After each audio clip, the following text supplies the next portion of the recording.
Hi, welcome to Tales Beyond the Grave and welcome back to another video. And we're in Canley Cemetery in Coventry today, and I'm in Coventry with the lovely Sharon, and a bit further afield from Manchester, in Coventry to find a legend's grave, a legend of the game, a crowd favourite for both Manchester United and Coventry City. And if I give you the shout they used to shout from the terraces to him was 6'2", eyes are blue. If you can fill the rest in, it'd be Big Jim Holton's after you, and that's where we're here today to find a grave of Big Jim Holton, who played for United, he played for Coventry City, and he played for Scotland too. We're just going to find his grave, and it's just over this way. So as I say, we're in Canley Cemetery over in Coventry. It's one of the best cemeteries I've ever been to. When I do these graveyard walks, probably one of the best ones. It's so well kept. It's got a lovely water fountain, what I'll show you as well. But we're here today to find the grave of Big Jim Holton. And Big Jim was born James Allen Holton on the 11th of April 1951 in Lesmagowan in South Lanarkshire. And he trained as a youth with Celtic as a youngster, but he was never offered a contract. And at the age of 16, Jimmy had trials with West Bromwich Albion, who signed him as an amateur in 1967. And he then signed professional 4 months later. He played regular for West Bromwich Albion, but only in the reserves, the youth team in the reserves, but never actually made a first team appearance for West Brom.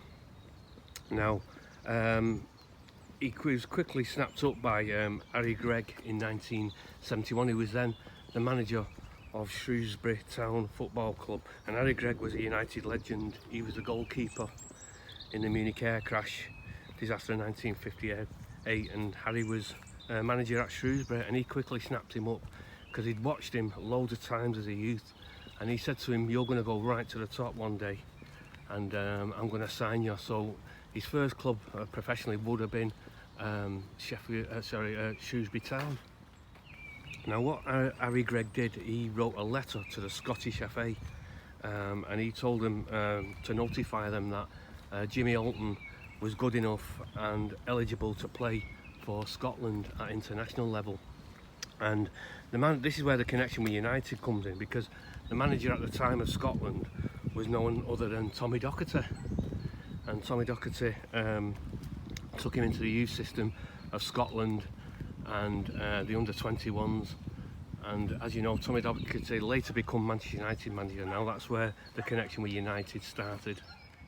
So Docherty signed Jimmy in January 1973 when he became Manchester United manager for £80,000, which was quite a big sum then for a centre-half, but he's realised that he was soon to become one of the best centre-halves of United, tough tackling centre-half, no nonsense. And he became unbeatable. He was unbeatable in the air and aggressive in the tackle, and soon became a cult hero at United. A really fans' favourite. I remember at the time shouting his name from the Stretford end. And the chant was 6'2", eyes are blue, Big Jim Holton's after you.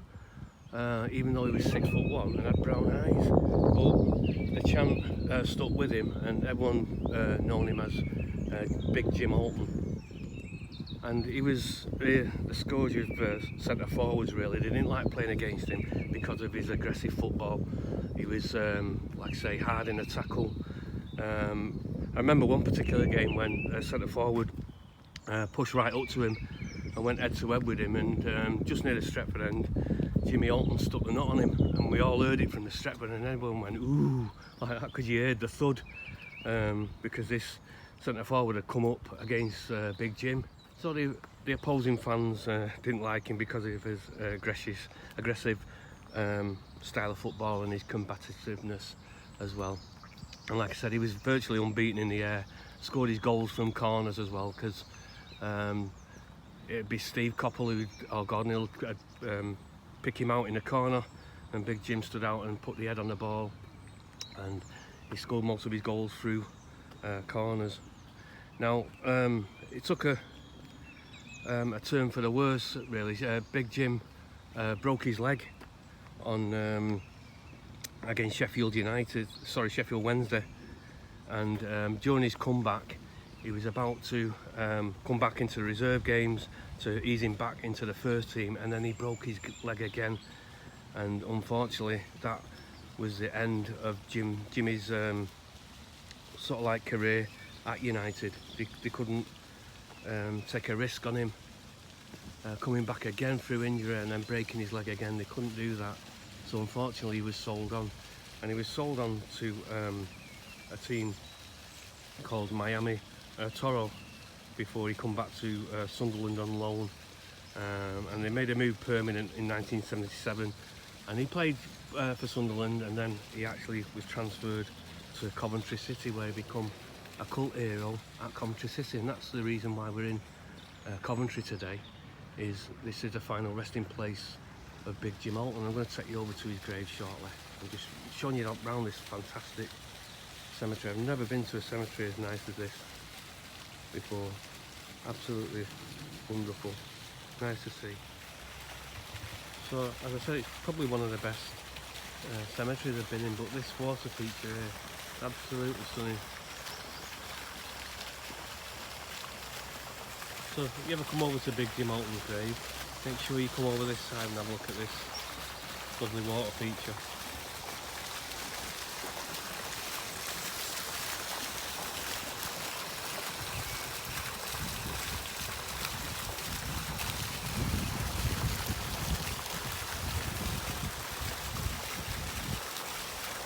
Nice, isn't it? So Jimmy went on to play 91 times for Coventry City, and he helped them finish in their highest league position, and narrowly missed out on the European football. And what he did then, he moved on from Coventry. A famous kit of Coventry's. I always like the kit. The pictures I'll put up, you'll see, of Jimmy in the Coventry kit. It's a fantastic kit. And he left in 1980 and he went over to America to play in the North American Soccer League, and he played for Detroit Express in the USA. And he returned back to England shortly after, and he signed for Sheffield Wednesday, but he never actually made an appearance for Sheffield Wednesday due to injuries. His injuries had caught up with him again, and he was finding it hard to train and play competitive football again. So unfortunately Jimmy retired from football. He also played 15 times as well for Scotland, and he helped Scotland by scoring a goal that took Scotland to the 1974 Cup final. 1974 World Cup finals, and Jim Holton scored the goal there. So life after football for Jim Holton, it had been his life from being a young age, and he was finding it hard to retire really. So what he did, he went back to live in Coventry. He knew most of the people in Coventry, and he took on the pub landlordship at the Rising Sun.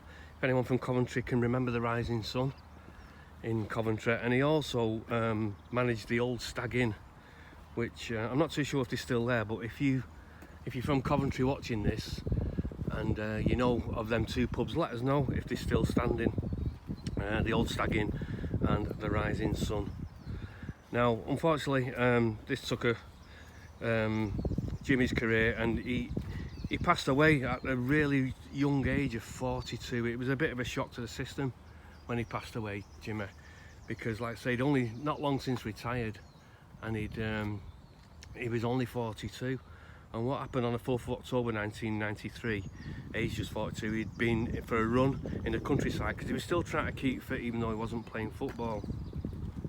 So what he did was he went for a run in the countryside, and again, if you're from Coventry, he used to run around the Baggington area, and he suffered an heart attack shortly afterwards. When he returned to his car, at the wheel of his car, he suffered an heart attack, and sadly Jimmy passed away. Big Jim passed away at the age of 42.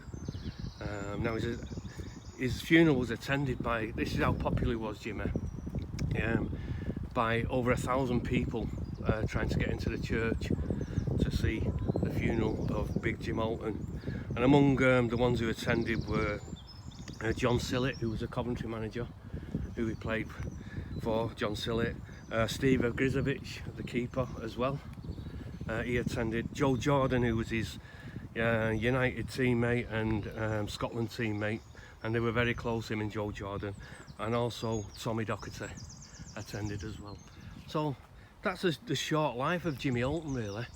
And it was a short life at the age of 42, and he played for Shrewsbury Town, like I said, 67 appearances and 4 goals. Manchester United 63 appearances and 5 goals. Miami Toros 16 appearances and 1 goal. Sunderland 15 appearances, no goals. Coventry 91 appearances and no goals, and then Detroit Express 21 and 3 goals, and also 15 Scotland caps he achieved as well, along with 2 goals. So yeah, big Jim Holton we're here to see today, and he was always a crowd favourite of mine at United. I was always on the Stretford end, so we saw him close up how good he was. Unbeatable in the air, tough tackler, no nonsense. Now the story I've got about Jim Holton is when I was a kid, just near me there was in Salford there was an hairdresser's, gents barbers called Jeff and Steve's, famous Salford hairdresser, Jeff and Steve, and he used to cut all the United players' hair. They'd go from the cliff training ground to his salon, not far from the cliff. And one day we was coming home from school, and who sat in the barbers was Jim Holton, big Jim Holton. And as the school come out, everyone was like at the windows, like banging on windows, and he's waving to everyone. He's a really nice guy, Jim Holton. Me and my mate, everyone went like after they'd seen him, and he signed some autographs, come out, signed autographs, and me and my mate stayed because we were sort of like starstruck that Jim Holton was stood there in front of us. And we waited and waited for over an hour, and we waited for him to come out, and he said, when he come out, he said, "Are you Scottish accent, like, are you two still here?" Like that. So we said, "Yeah." So we said, "Where are you going, Jim?" He said, "Oh, I'm going home. just had my hair cut, I'm going home now." So my mate said to him, "Can we have a lift?" So I can remember the car, a big Vauxhall VX490 it was, big silver one, and he had this car, and but back in that day, this day and age, you couldn't do it, but he went, "Yeah, jump in, where you going?" So anyway, he took us all the way to near where we lived, and we said, "Just drop us off here, Jim." And he dropped us off, shook our hands, and said, "See you, lads," like that. And me and my mate got out of the car, and we looked at each other, we went, "Nobody's going to believe that tomorrow. Nobody's going to believe that we've just had a lift in Jimmy Holton's car, and he's took us home." So that's my story with Jimmy Holton, and he was a really, really nice guy. But I wouldn't like to play football against him. So just going to pay our respects to big Jim Holton's grave now. We're over in Canley Cemetery in Coventry.